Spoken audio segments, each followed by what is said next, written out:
എന്തിനാണ് എഴുതുന്നത് എന്ന് ചോദിച്ചാൽ അങ്ങനെ അതിനൊരു ഉത്തരം എനിക്ക് ഇതുവരെ കിട്ടിയിട്ടില്ല.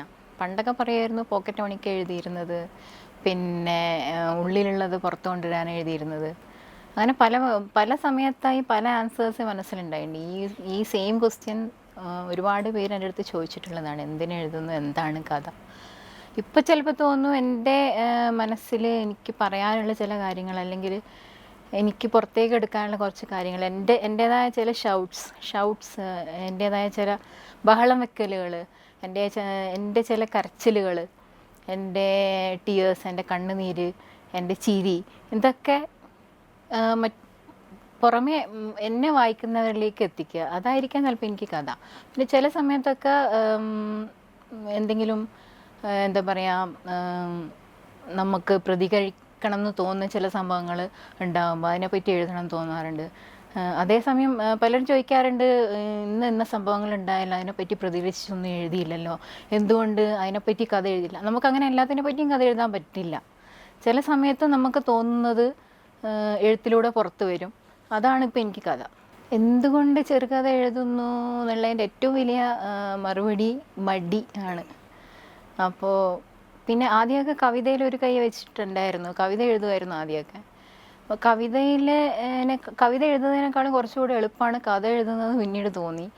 അപ്പോൾ കഥ എഴുതാൻ തുടങ്ങി. നോവൽ എഴുതലിനൊക്കെ ഒരുപാട് സമയം വേണം, അതിൻ്റേതായ തയ്യാറെടുപ്പുകൾ വേണം. അപ്പോൾ സ്വതവേയുള്ളൊരു മടി ഉണ്ട് എനിക്ക്. ആ മടി കാരണം അത് ഇതുവരെ നടന്നില്ല. ഒരുപാട് വർഷങ്ങളായി ഞാൻ പ്രവാസിയായിരുന്നു. ഏതാണ്ട് 15 വർഷത്തോളമായിട്ട് ഞാൻ സൗദി അറേബ്യയിലായിരുന്നു. ഇപ്പോഴാണ് നാട്ടിൽ വന്നത്. അപ്പോൾ ഈ 15 വർഷത്തെ പ്രവാസത്തിൻ്റെ ഇടയിൽ ഒരുപാട് ജീവിതാനുഭവങ്ങൾ ഉണ്ടായി. അത് ചിലപ്പോൾ ഇവിടെ നിന്നിരുന്നെങ്കിൽ ഉണ്ടാവുമായിരുന്നു. അതുകൊണ്ട് തന്നെ തീർച്ചയായിട്ടും പ്രവാസം എൻ്റെ എഴുത്തിന് ഒരുപാട് നല്ല രീതിയിലും മോശം രീതിയിലും ബാധിച്ചിട്ടുണ്ട്. അപ്പോൾ ഞാൻ പ്രവാസിയാകുന്ന സമയത്ത് എനിക്ക് 23 വയസ്സാണ്. കല്യാണം കഴിഞ്ഞ ഉടനെ ഞാൻ സൗദി അറേബ്യയിലേക്ക് പോയി. അവിടെ ഞാൻ ഇതുവരെ എനിക്ക് പരിചിതമായിരുന്ന ഒരു ലോകത്തിൽ നിന്ന് ഒരുപാട് വ്യത്യസ്തമായ ഒരു ലോകമായിരുന്നു അവിടെ. ഒരുപാട് പരിമിതികൾ, ഒരുപാട് റെഗുലേഷൻസ്, റൂൾസ്, എൻ്റേതായ എന്താ പറയുക, കൊച്ചു സ്വാതന്ത്ര്യങ്ങൾ പോലും ഇല്ലാതായ ഒരു സമയമായിരുന്നു അത്. അപ്പോൾ അതുമായിട്ട് പൊരുത്തപ്പെട്ടു പോകാൻ ഞാൻ ഒരുപാട് ബുദ്ധിമുട്ടി. പക്ഷെ എങ്കിലും അവിടെ നിന്ന് എനിക്ക് ഒരുപാട് അനുഭവങ്ങൾ ഉണ്ടായിട്ടുണ്ട്, നല്ലതും മോശവും. എന്താ പറയുക, ഒരുപാട് ഡീപ്പായിട്ടുള്ള അനുഭവങ്ങൾ ഉണ്ടായിട്ടുണ്ട്. അത് ഒരുപാട് എഴുത്തിനെ സ്വാധീനിച്ചിട്ടുണ്ട്. ആ ഒരു പരിതസ്ഥിതിയിൽ നിന്നല്ലെങ്കിൽ ആ ഒരു സിറ്റുവേഷൻസിൽ നിന്നും കഥക്ക് യോജ്യമായ അല്ലെങ്കിൽ എഴുത്തിന് യോജ്യമായ നല്ല തീമുകൾ കണ്ടെത്താനും സാധിച്ചിട്ടുണ്ട്. ഒരു സ്ത്രീ എന്നുള്ള നിലയിൽ അല്ലെങ്കിൽ ഒരു പെൺകുട്ടി എന്നുള്ള നിലയിൽ എനിക്ക് ചെറുപ്പം തൊട്ടിട്ട് പരിമിതികളും അല്ലെങ്കിൽ അടിച്ചമർത്തലുകളൊക്കെ നേരിടേണ്ടി വന്നിട്ടുണ്ട്. എന്നെപ്പോലുള്ള ഒരു ജീവിത സാഹചര്യത്തിൽ നിന്ന് വന്ന ഒരാളായിട്ട് പോലും എൻ്റെ അച്ഛനും അമ്മയും ഒരുപാട് സപ്പോർട്ടീവാണ്, വിദ്യാഭ്യാസമുണ്ട്. ആ ഒരു സാഹചര്യങ്ങളിൽ നിന്ന് വന്ന ഒരു പെൺകുട്ടിയായിട്ട് പോലും എനിക്ക് അടിച്ചമർത്തലുകൾ അല്ലെങ്കിൽ എൻ്റെ നേരെയുള്ള കടന്നുകയറ്റങ്ങൾ, മാനസികമായിട്ടുള്ള കടന്നുകയറ്റങ്ങളൊക്കെ നേരിടേണ്ടി വന്നിട്ടുണ്ട്. അപ്പോൾ അതിനെ ഏതെങ്കിലുമൊക്കെ രീതിയിൽ അതിനോട് ചേർത്ത് നിൽക്കണം എന്നുള്ള ഒരു ഉള്ളിൽ നിന്നുള്ളൊരു എന്താ പറയുക, ഒരു ആഗ്രഹത്തിൻ്റെ ഫലമായിട്ടായിരിക്കും അത് എഴുത്തിൽ ഞാൻ അതിനെ കൊണ്ടുവന്നത്. അതിൻ്റെ അർത്ഥം എല്ലാ പുരുഷന്മാരും എൻ്റെ ശത്രുക്കളാണ് എന്നോ അല്ലെങ്കിൽ പുരുഷനെ അടിച്ചമർത്തലാണ് സ്ത്രീയുടെ ലക്ഷ്യം ഞാൻ കരുതുന്നു എന്നൊന്നുമല്ല. ഞാൻ ഇപ്പോൾ പറഞ്ഞ കഥകളിലുള്ള സിറ്റുവേഷൻസിൽ ഓരോ അതിലുള്ള സ്ത്രീകൾക്ക് ആ നിമിഷത്തിൽ അല്ലെങ്കിൽ ആ സാഹചര്യത്തിൽ നേരിടേണ്ടി വന്നിട്ടുള്ള എന്താ പറയുക, അടിച്ചമർത്തലുകൾ അല്ലെങ്കിൽ എത്തിനോട്ടങ്ങൾ, ഒളിച്ചുനോട്ടങ്ങൾ, അതിനോട് അവരെങ്ങനെ പ്രതികരിച്ചു അല്ലെങ്കിൽ അതിനെ അവരെങ്ങനെ മറികടന്നു എന്ന് എൻ്റേതായൊരു രീതിയിൽ അല്ലെങ്കിൽ എൻ്റെ കണ്ണിലൂടെ നോക്കിക്കാണാനാണ് ഞാൻ എൻ്റെ കഥകളിലൂടെ ശ്രമിച്ചത്. അതിലങ്ങനെ മനഃപൂർവ്വമായൊരു അടിച്ചമർത്തലിൻ്റെ ഒരു വശം വരുന്നുണ്ടെന്ന് എനിക്ക് തോന്നിയിട്ടില്ല. പെണ്ണെഴുത്ത് എന്നുള്ളത് ഒരുപാട് പറഞ്ഞ് തേഞ്ഞു പോയ ഒരു പദമാണ്. എങ്കിൽ പോലും അതിനെല്ലാ കാലത്തും പ്രസക്തിയുണ്ട്. എൻ്റെ കാഴ്ചപ്പാടിൽ പെണ്ണെഴുത്ത് എന്ന് പറയുന്നത് പെണ്ണെഴുതുന്നത് മാത്രമല്ല, പെണ്ണിനെ എഴുതൽ അല്ലെങ്കിൽ പെണ്ണിൻ്റെ ചിന്തകളും പെണ്ണിൻ്റെ മനസ്സും എഴുതലാണ് എൻ്റെ കണ്ണിൽ പെണ്ണെഴുത്ത്. അത് പെണ്ണെഴുത്തുകാരിൽ പുരുഷന്മാരും ഉണ്ടാവാം, സ്ത്രീകളും ഉണ്ടാവാം. സ്ത്രീകൾ എഴുതുന്നതെല്ലാം പെണ്ണെഴുത്താവണമെന്നുമില്ല. പിന്നെ ഈ ഫെമിനിസം അല്ലെങ്കിൽ സാറ ടീച്ചർ ഒക്കെ നമ്മളിലേക്ക് കൊണ്ടുവന്ന ആ ഒരു ഫെമിനിസ്റ്റ് ആശയങ്ങൾ, അതിനെപ്പറ്റി പറയുകയാണെങ്കിൽ ഞാൻ തുടക്കം തൊട്ട് വിശ്വസിക്കുന്നത് ഓരോ സ്ത്രീയും അവളുടേതായ രീതിയിൽ ഫെമിനിസ്റ്റ് ആണ്. എല്ലാ സ്ത്രീകളും ഫെമിനിസ്റ്റാണ്. പക്ഷേ അത് ഓരോ സ്ത്രീയിലും ആ ഫെമിനിസ്റ്റിൻ്റെ പരിധികൾ അവൾ നിർണ്ണയിക്കുന്നതാണ്. അത് ചിലപ്പോൾ വിശാലമായിരിക്കാം, അല്ലെങ്കിൽ അത്രത്തോളം വിശാലമായിരിക്കില്ല. അപ്പോൾ ഇത് എഴുത്തിലും ബാധകമാണ്. എഴുത്തിൽ ഒരു സ്ത്രീ സ്വന്തം പെൺമയെ അല്ലെങ്കിൽ പെണ്ണ് നേരിടുന്ന പ്രശ്നങ്ങളെ അല്ലെങ്കിൽ പെണ്ണിൻ്റെ മനസ്സിനെ, പെണ്ണിൻ്റെ ചിന്തകളെ എത്രത്തോളം പ്രകടിപ്പിക്കുന്നു, അതാണ് അവളുടെ പെണ്ണെഴുത്ത്. അതാണ് എൻ്റെ കണ്ണിലും പെണ്ണെഴുത്ത്. കുടുംബം അങ്ങനെ തകർക്കപ്പെടേണ്ട ഒരു എസ്റ്റാബ്ലിഷ്മെൻ്റ് ആണെന്ന് ഉള്ള രീതിയിൽ ഞാൻ അങ്ങനെ മനഃപൂർവ്വമായി ഒന്നും എഴുതിയിട്ടില്ല. അങ്ങനെ ഏതെങ്കിലും കഥകൾ അങ്ങനെ വന്നു പോയിട്ടുണ്ടാവും അതിൻ്റെ സാഹചര്യങ്ങൾക്ക് അനുസരിച്ചിട്ട്. അല്ലാതെ പേഴ്സണലായി പറയുകയാണെങ്കിൽ കുടുംബം എനിക്ക് പ്രധാനപ്പെട്ടതാണ്. ഓരോരുത്തർക്കും പ്രധാനപ്പെട്ടതാണ്. അത് നമ്മൾ എന്താ പറയുക, ജീവിതത്തിൻ്റെ പരിച്ഛേദമാണ് സാഹിത്യവും. അപ്പോൾ അതിൽ വരുമ്പോൾ ചില നെഗറ്റിവിറ്റീസ് നമ്മൾ എഴുതുമ്പോൾ അതിൽ പ്രതിഫലിച്ചെന്നിരിക്കാം. ആ ഒരു രീതിയിൽ മാത്രം അതിനെ കണ്ടാൽ മതി. അല്ലാതെ കുടുംബത്തോട് ശത്രുതയോ അല്ലെങ്കിൽ കുടുംബം എന്ന എസ്റ്റാബ്ലിഷ്മെൻറ്റ് വേണ്ട, അതിൻ്റെ ആവശ്യമില്ല എന്നൊന്നും എനിക്ക് പേഴ്സണലായി അഭിപ്രായമില്ല. കുടുംബത്തിനോട് ഒട്ടും ബന്ധമില്ലാത്തൊരു സംഭവമാണ് ഈ പ്രണയം എന്ന് പറയുന്നത്. എൻ്റെ അഭിപ്രായത്തിൽ പ്രണയം, അന്നും ഇന്നും പ്രണയത്തിൽ വിശ്വസിക്കുന്ന ഒരാളാണ് ഞാൻ. എൻ്റെ കഥകളിൽ ചിലപ്പോൾ പ്രണയത്തിനെ എതിർത്ത്, അല്ലെങ്കിൽ ഈ പറഞ്ഞ പോലെ പ്രണയത്തിലുള്ള മടുപ്പ്, പ്രണയമില്ലായ്മ, അതൊക്കെ വരുന്നുണ്ടെങ്കിൽ ആ കഥകളിലുള്ള സാഹചര്യങ്ങൾക്കനുസരിച്ചുള്ള വ്യതിയാനങ്ങൾ മാത്രമാണ്. അല്ലാതെ എൻ്റെ വ്യക്തിപരമായ അഭിപ്രായം, പ്രണയത്തിന് എന്നും ശക്തിയുണ്ട്. എപ്പോഴും പ്രണയത്തിൽ വിശ്വസിക്കുന്ന ഒരാളാണ് ഞാൻ. എഴുത്തിൽ ചിലപ്പോൾ പ്രണയത്തിനെ പറ്റി ഞാൻ അത്ര അതിൻ്റെ മഹത്വത്തെപ്പറ്റി പാടി പുകഴ്ത്തിയൊന്നും ഇല്ലായിരിക്കാം. പക്ഷെ എങ്കിൽ പോലും എൻ്റെ മനസ്സിൽ പ്രണയം എന്നും ജീവൻ തുടിക്കുന്ന ഒരു സംഭവമാണ്, മരണമില്ലാത്ത സംഭവമാണ്. രതിയെപ്പറ്റി തുറന്നെഴുതുന്നു എന്നുള്ള വിമർശനങ്ങൾ ഞാൻ അടക്കമുള്ള ഒരുപാട് എഴുത്തുകാരികൾക്ക് നേരിടേണ്ടി വന്നിട്ടുള്ള ഒന്നാണ്. അത് ശരിക്കും അതിൻ്റെ ആവശ്യമില്ല എന്നാണ് തോന്നുന്നത്. പറഞ്ഞ പോലെ എഴുത്ത് എന്നത് ജീവിതത്തിൻ്റെ പരിച്ഛേദമാണ്, അതിൻ്റെ റിഫ്ലക്ഷനാണ്. അപ്പോൾ രതി എന്നുള്ളത് ജീവിതത്തിൻ്റെ ഭാഗമാണ്, പ്രണയത്തിൻ്റെ ഭാഗമാണ്, കുടുംബജീവിതത്തിൻ്റെ ഭാഗമാണ്, സ്നേഹത്തിൻ്റെ ഭാഗമാണ്. അപ്പോൾ അതിനെപ്പറ്റി എഴുതുക എന്നുള്ളത്, അതിനെപ്പറ്റി ഒരു എഴുത്തുകാരി എഴുതി എന്നുള്ളത് കൊണ്ട് മാത്രം അവൾ വിമർശിക്കപ്പെടേണ്ട കാര്യമില്ല. അങ്ങനെയുള്ള ഒരുപാട് വിമർശനങ്ങൾ എനിക്ക് നേരിടേണ്ടി വന്നിട്ടുണ്ട് എഴുതി തുടങ്ങിയ സമയത്ത്. അത് പക്ഷെ ഞാൻ അങ്ങനെ എഴുതിയിട്ടുണ്ടെങ്കിൽ തന്നെ അത് മനഃപൂർവ്വമായിട്ടുള്ളൊരു ഇടപെടലോ അല്ലെങ്കിൽ അങ്ങനെ മനഃപൂർവ്വമായി എഴുതിയതോ ആയിരുന്നില്ല. പക്ഷെ എങ്കിലും ഒരു സ്ത്രീ ആയതുകൊണ്ട് മാത്രം എനിക്കിങ്ങനെ ഈ രീതിയിലുള്ള വിമർശനങ്ങൾ നേരിടേണ്ടി വന്നു.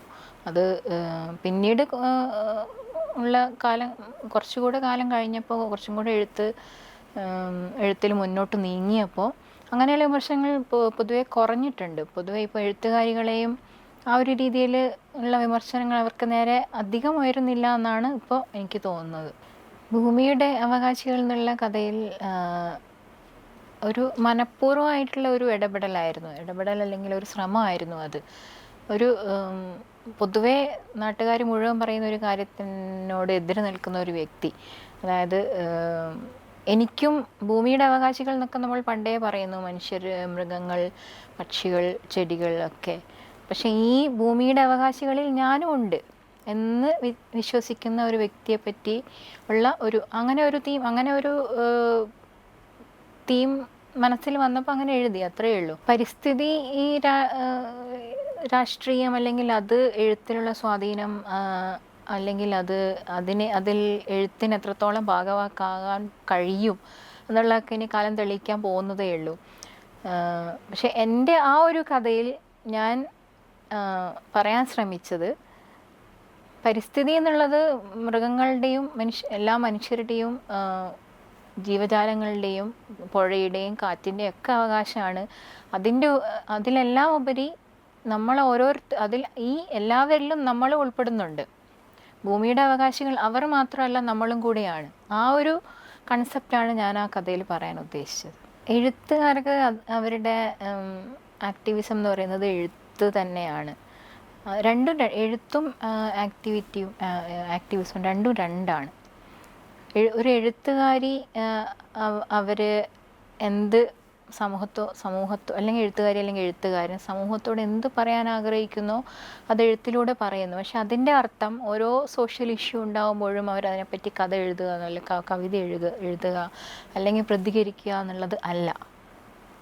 ചില സമയത്ത് അവരുടെ മനസ്സിൽ തോന്നുന്ന ചില ചോരത്തിളപ്പുകൾ എനിക്ക് തോന്നാറുണ്ട്. ചില സമയത്ത് ചില സോഷ്യൽ വളരെ നമുക്ക് മനസ്സിനെ തകർത്ത് കളയുന്ന ചില സോഷ്യൽ എന്താ പറയുക ക്രൂരതകൾ നടക്കുന്ന സമയത്ത് എൻ്റെ മനസ്സിലും ചോര തിളക്കാറുണ്ട്. എനിക്കും ചോര തിളക്കാറുണ്ട്. എനിക്കും എന്തെങ്കിലുമൊക്കെ ഇതിനെതിരായിട്ടെന്ന് തോന്നാറുണ്ട്. പക്ഷെ അത് ഒരു മനുഷ്യജീവി എന്നുള്ള നിലയിലാണ്, ഒരു എഴുത്തുകാരി എന്നുള്ള നിലയിലല്ല. അതുകൊണ്ട് തന്നെ എനിക്ക് എഴുത്തുകാരി എന്നുള്ള നിലയിൽ അതിനോട് പ്രതികരിക്കാൻ സാധ്യമല്ല.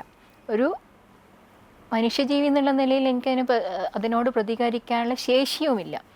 എഴുത്തിലൂടെ അല്പമെങ്കിലും അതിനെപ്പറ്റി നമ്മുടെ മനസ്സിലുള്ളത് മറ്റുള്ളവരിലേക്ക് എത്തിക്കാൻ കഴിയുകയെന്നുണ്ടെങ്കിൽ അതൊരു നല്ല കാര്യമാണ് തീർച്ചയായിട്ടും.